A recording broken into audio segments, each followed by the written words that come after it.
Here are some exponent practice problems, mixed rules. So on this problem, all kinds of different ways we could approach it. First thing I see here is that we have a y to the 0. We don't even need that. Y to the 0 is equal to 1. 1 times anything is itself. So that's just going to go away. Then I have 5x squared to the negative 1. Now, if we think about this in terms of a fraction, there's no division in this yet, but this whole piece would then become 1 over 5x squared. All of that is being raised to the negative power, so it goes to the denominator. Then I have all of this to the third. So I'm going to do 3 to the third, which is 27.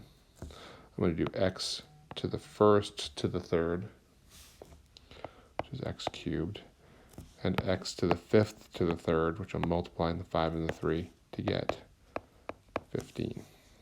And that's all over 1. Now I can combine this into one fraction. So it's really 27x to the third y to the 15th over 5x squared. I notice that I still have x's in the top and the bottom. I can subtract those exponents and put the result in the top, or I can just compare them and say there's one more in the top than the bottom. There's going to be one left in the top. There's still the 15y's. There's still the 27 and still the 5. Not the only way to do it, just one way. All right. Again, 0 exponents. Let's just clear those out right away. We have an x to the 0, might as well not be there. And then this whole thing, this whole numerator is raised to the 0 power, so this whole thing is equal to 1. So this is 1 over my denominator, 5x squared, y to the negative 8th. The only thing left to take care of there is that y to the negative 8th. It's in the denominator. Let's move it out of the denominator into the numerator as a y to the positive 8th. Keep the 5x squared in the bottom, and we're done.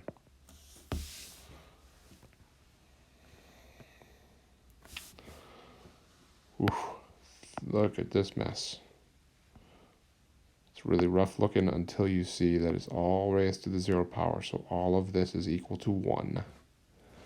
So this is a 1. Don't even need it. It's gone. So now we have a negative 2 here to deal with. So you have a couple options. You can simplify the inside, which is what I would recommend doing. We have, I'm just going to rearrange it, 2/8 x to the negative 4 over x to the negative 4, which is equal to 1. I'm going to reduce that in a minute. Y to the negative 3 over y to the 8th here. Again, this is all gone, 1. 2 over 8 is 1 over 4. The x's cancel. I'm going to bring that y to the third, the negative third, into the denominator as y to the third. And now I'm going to add those two exponents that are in the bottom. 1 over 4y to the 11th. Just a few more examples.